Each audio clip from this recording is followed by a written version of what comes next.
We take you now to Duffy's Tavern with our special guest tonight, Alan Ladd, and starring Archie himself, Ed Gardner.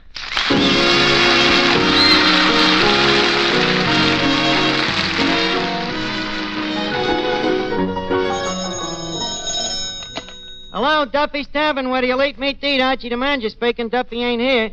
Oh, hello, Duffy. Hey, guess who's coming down here tonight? Alan Ladd. Alan Ladd. One of the guys that was in the picture with me. Duffy, you remember him. He's the one that Mrs. Duffy always says, I bet he don't put his bare feet on the kitchen table. Yeah, that's the guy.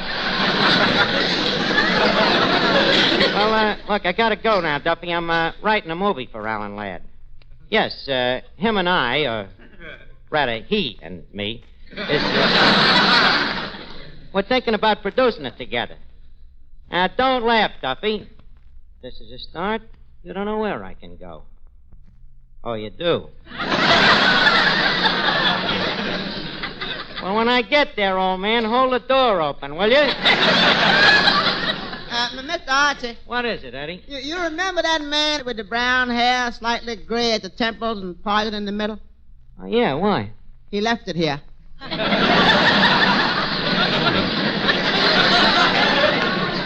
Well, that's good. Now we can cover that bald spot on the moose head. What else did you find among the wreckage, Eddie? Oh, nothing much. Mr. Moriarty's glass eye and his false teeth. Oh, he can't. Moriarty certainly must have went home empty-handed. Well, what you want me to do with him? Well, put the glass eye in the olive bottle. On the bottom, of course, Eddie. And send him back his false teeth. I can't, so they won't let go of this pig's foot. Boy. What a fight that was. Fight? Well, it was your own fault, Eddie. What do you mean? Well, it's part of your job to interfere when there's a fracas. But it ain't part of my job to get fracasseed. What started the fight, anyway? Well, you see, it all started when Mrs. Flanagan caught Mr. Flanagan with his arm around the moose head. Well, that's crazy. How could she be jealous of a moose head? That wasn't jealousy, but Mr. Flanagan was telling the moose head how glad he was he married her. Oh, no wonder. Hey, Eddie, by the way, who are them strange cops over there in the corner? They're from the riot squad. But the fight's been over for 4 days. Occupation forces. You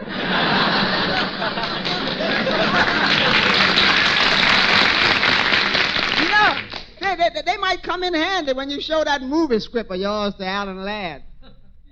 Anything for a laugh. Eddie, it so happens that these papers just ain't a script. They represent a dream, a rainbow. And at the end of that rainbow, there's a pot. Oh, hello, Finnegan. Greetings. Happy 1945. Finnegan, this is 1946. I know, Arch, but I ain't got much of a future, so I like to live in the past. I'm going to change my attitude towards dames. Oh, you mean you're going to start taking them out? Well, I'm going to meet them halfway. I'm going to let them take me out. Well, I'm glad to hear that, Finnegan. Any special dame you got in mind? Oh, yeah. The dame I met in vocational school. Yeah. We was co-eds in the basket weaving class. Oh, that's so. What kind of a looking dame is she? Well, it's hard to tell, Arch. You know, it gets pretty dark inside them baskets.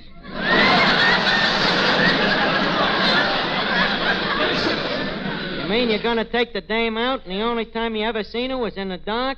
Well, Arch, don't forget that works both ways. Yeah, I guess it does at that. Certainly. If anything, it gives me the odds. Say, Arch, have you got any advice for a fella just starting out with dames? I always admired the way you handle them. How do you do? Well, I don't know. You just got to show him who's boss. Dame gets a little out of line, you just got to go ahead and paste her and a kiss her. Oh, but suppose she hits you back. Well, then you know that she ain't no lady. So, ergo, you seeking greener valleys. Oh, yeah. Another important rule with dames is don't chase after them, Finnegan. If a dame refuses you a date 10 or 12 times in a row, Forget about it for a day or so. Play hard to get, huh? Yeah. And another thing, remember, they never mean what they say. Hmm? When a dame tells you maybe, she means yes. When she tells you no, she means maybe. What does she mean when she tells me yes? Well, if that situation ever arises, just send for your old Uncle Archie. Sounds too complicated, Arch. I think I'll forget my resolution and get me a dog. A dog? Yeah. What are you going to do with a dog? Can you take a dog out dancing? Well, no. Will a dog sit and hold hands with you in the movies? No, but there's other things that mean something to me, too, Arch. What? Can a dame scratch the back of her head with her hind legs? Finnegan, after all, you can't have everything. Yeah, I guess you're right. Hello, fellas. Oh, hello, Miss Duffy. Miss Duffy, stand there for a minute. I want to look at you. Okay. Mm-hmm. Well? I'll take a dog, Arch. Finnegan. Well, Finnegan, why didn't you come over to the 10 Jolly Girls AC some night and meet the members? Yeah, Finnegan. There you can get the combination. Them are the only dames in the world that can scratch their heads with their hind legs.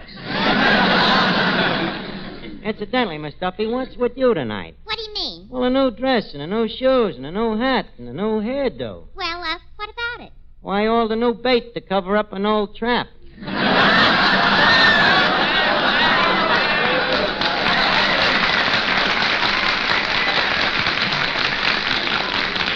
Well, I heard that Alan Ladd was coming down here tonight. Alan Ladd, don't make me laugh. He wouldn't spit at you with a 10-foot pole. Oh, no? That's what you think. Ah, go get wise yourself. Well, you ain't his type. Just a second, Arch. How do you know? She must be somebody's type. Well, I don't know whose it could be. She's exhausted servicemen and civilians. Ah, your father's mustache. Ah, your cousin Harry's hairbrush.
How this would look on a screen. The camera pans up to the dolly. She smiles sweetly. Hey, Mr. And- Archie, What is it, Eddie? a man just hit the pinball machine. You mean a guy won? Startling, ain't it? Yeah. And he wants his money. But, Eddie, the guy must have gypped. Any guy that can win on that machine after I flatten the balls, put chewing gum on a plunger, and make one leg shorter than the other is a dirty crook.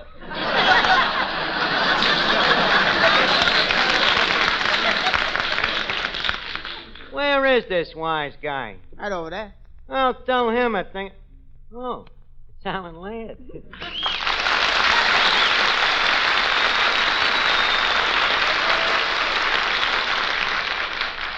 Well, Alan, welcome to Duffy's Tavern. Duffy's Tavern, as I live and breathe. Yeah, well, you can take your choice, Mr. Ladd. Around here, you can't do both. Eddie, if you don't mind, Mr. Ladd will jump to his own conclusions about how crummy this joint is. Take a look around the place, Alan. Brings back memories of that picture we made, don't it? Certainly does. By the way, you're still with Paramount, ain't you? Yeah. Good for you.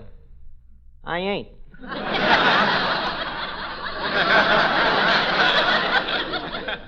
Good for Paramount. Tell me, what have you been doing since we made the picture? Oh, a little hunting, a little fishing, a little golf, and a lot of explaining. Well, boy, it's good to see you again. You bring back a lot of memories, Alan. Paulette Goddard, Veronica Lake, Betty Hutton. I understand Betty was pretty broken up when I left Hollywood, huh? Yeah, she certainly was. Mm-hmm. What did she do?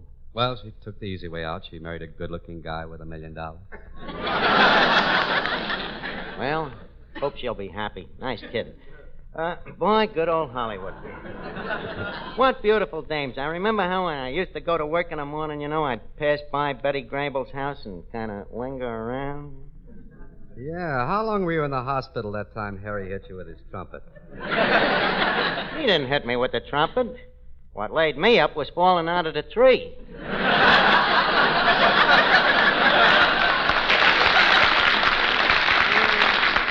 Boy, what memories. By the way, you been around the studio lately? Yeah, a couple of times. Yeah, who's using the old dressing room? Same gang. All the fellows on that floor.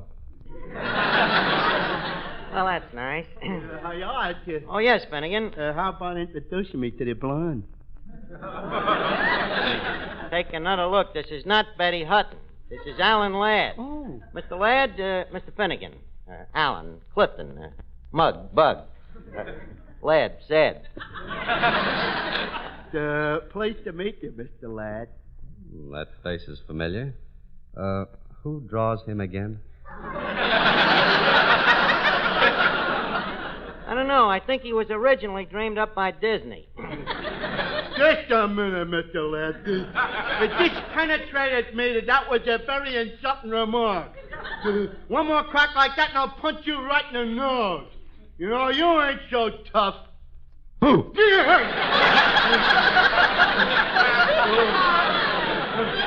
Hey, Archie, he is pretty tough at that, ain't he? You better get out of here before he blows your brains out. Archie, are you kidding?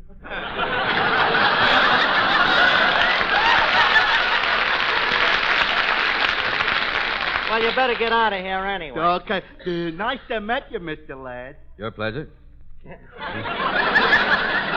Now, look, Alan, leave us get down to business. You see, I'm thinking of making another picture. You know what happened to me in that last one, don't you? I know what should have happened. Yeah. Yeah, the way they miscast me in that picture, making me a clown. Me, a natural romantic type, if I ever seen one. Do you know that I didn't even get the girl at the end of the picture? Why, it's unbelievable. It was horrible. Wasn't a single scene in the 8 reels where I had a chance to breathe down a dame's back.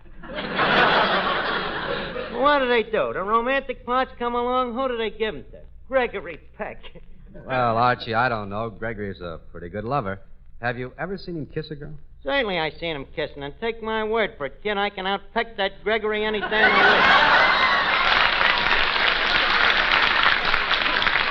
And with my tongue tied behind me back. Now, in this picture I got in mind for us. Say, Archie, yeah. Here it comes. Miss Duffy, this is Alan Ladd. Well, how do you do? Hubba, hubba. Watch your step, Alan. When this dame says hubba hubba, what she's thinking of is hubby hubby. Oh, be quiet, Archie. You know, Mr. Ladd, when I told my mother you were going to be here tonight, she told me to be careful. Well, my dear young lady, I assure you nothing is going to happen. Well, she told me to be careful, but she can't order you around. I'll come right to the point, Mr. Ladd. How would you like to take me out? Oh, but Miss Duffy, how about my wife? Oh, let her get her own date. Boy, this guy must have something. This is the first civilian she's made a pass at in 5 years. Archie, that's a lie. Oh, yeah? Look, Alan, you read about the Army and Navy merging together? That's so they'll have a chance to protect themselves against Miss Duffy. Archie, you mind your own business. And now, look, Mr. Ladd, I belong to a club called the 10 Jolly Girls AC, and I promised him I'd give him a report on how you manhandle girls. So, well, I think the least you can do is have the courtesy to manhandle me just once. Go ahead, Alan. You might as well. It's the only way to get rid of her. Well, okay. Now, look, sister, I don't like the way you've been acting, see? Oh, Alan! You've been shooting off your mouth too much, see? Oh, Alan! And if you don't get out of here quick, I'm going to punch you right in the nose. Oh, Alan! How am I doing, Archie?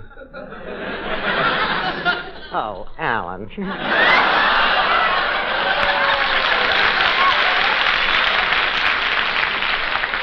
Now, look, Miss Duffy, please. Back to the fleet. Go on. Ankles away. Now, look, Alan, what I want to talk to you about is this. Here, stand back. I am going to produce me own motion pictures. Oh, goody. Yeah. Yeah, I got all the plans involved, and I'm thinking of taking you in with me. But who's going to put up the money for this picture? We'll split it. I'll put up $75, and you put up $75. $150 for a picture? Well, we got to do it right. I'm figuring on Technicolor.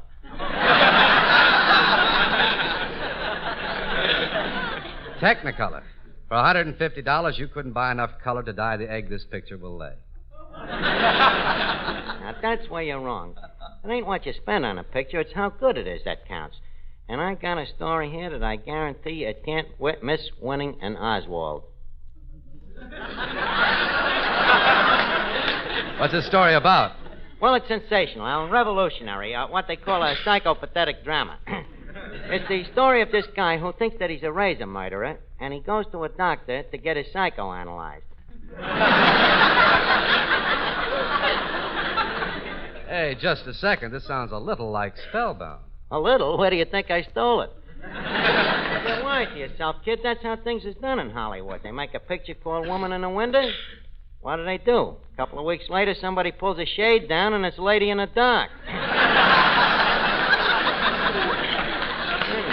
MGM makes a weekend at the Waldorf. What happens? A couple of months later, that same weekend turns up at Paramount. Lost.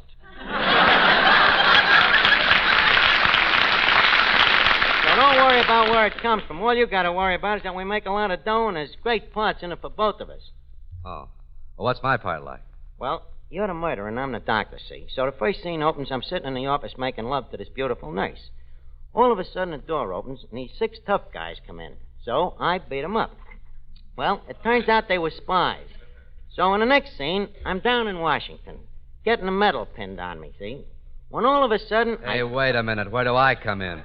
What is he? We ain't even started, and already he's trying to hog the picture. Look, here's a copy of the script. Come on over in the corner, and we'll look it over.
did you look over the script?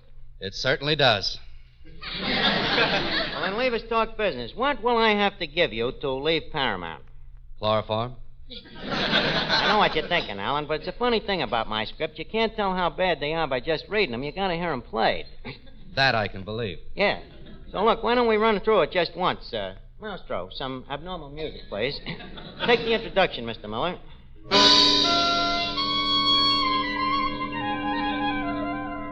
20th Century Archie presents a preview of that great psychological drama wrote by the author, entitled Hitchcocks of 1946. The first scene takes place in the office of Dr. Ingrid Strudelberg of Heidelberg, played by Archie, one of our leading psychoneurotics. Take it away, boys. Oh, male nurse. Male nurse. Yes, Dr. Strudelberg. I want you to take a report to the laboratory. Okay. Yeah. After examining the razor murderer, Slasher Ladd, I find that he has a congenital subconsciousness of the Freudian complex, combined with a phenobarbital fetish, which leaves him short of breath. On examination, he admitted that when he was 4 months old, he sat on a safety pin, thus proving that the trouble goes way back. This is a very definite case of hypercyclothyroid. Okay, male nurse, make out 2 copies, both duplicates. Very good, Doctor. And shall I sign it as usual, Dr. Strudelberg of Heidelberg? Of course, of course. By the way, male nurse, have you looked at the patient lately? Yes, Doctor. I talked to Slasher Ladd this morning. Oh, any new hallucinations? This one. What's that? He thinks he's a waffle. Did you do anything to relieve him? Oh, yes. I injected him with 2 cc's of maple syrup. Fast thinking, male nurse. You're a credit to the violent ward. Did you prepare the patient's dinner as per instruction? Oh, yes, Herr Doctor.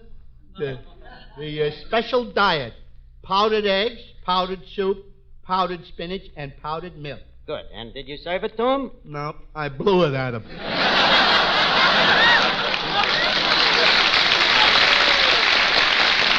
That's too bad. That's the only mistake you've made so far, nurse. You should have shot it into him extravenously.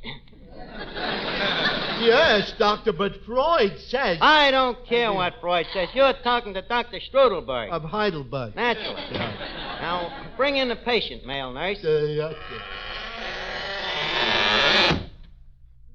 Well, here I am, Dr. Strudelberg. Oh.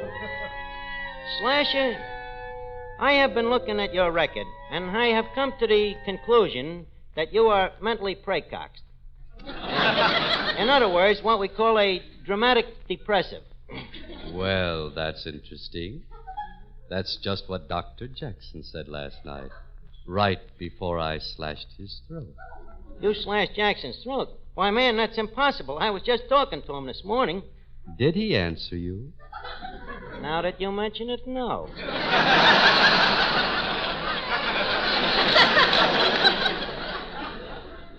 Get the idea? Slasher, pull up at Jay's Lounge. There you are. Are you comfy, son? Comfy, Doc. Okay, now start talking. Say whatever comes into your mind. This picture stinks. Please, read what's wrote on the paper. Okay. Now, tell me something about yourself when you was a boy. Did you have any criminal tendencies? Well, one summer I took a little playmate of mine down to the lake and held him in the water up to his knees. Up to his knees? That wasn't criminal. Head down? Leave me make a note. Water phobia and subconscious thyroid of the H2O. Anything else? Come on, son, speak up. Oh, what's the use, Doctor? I'm afraid I have no faith in mental... Oh, I can't do this, Archie. Go ahead. I have no faith in mental therapeutics. No faith in mental therapeutics, son? Are you calling...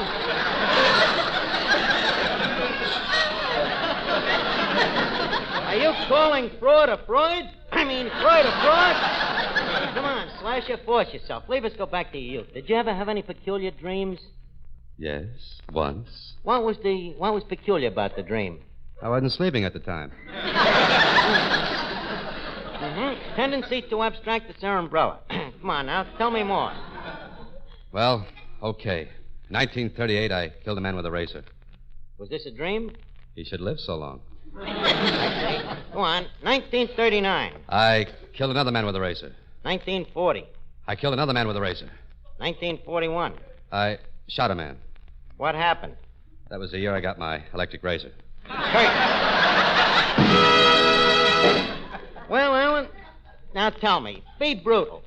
How did you like it? Well, Arch, I'm going in with you. You are, huh? You are? You mean we think we got another spellbound? We'll improve on Spellbound. We'll make this one more realistic. How?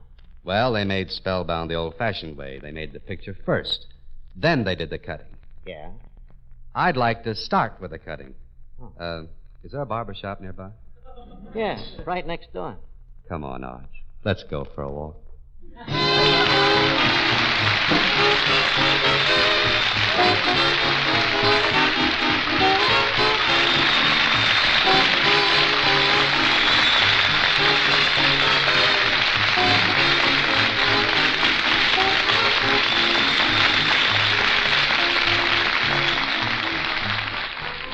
And now, ladies and gentlemen, it's time to leave Duffy's Tavern for this evening, but let's meet here again at the same time next Friday night.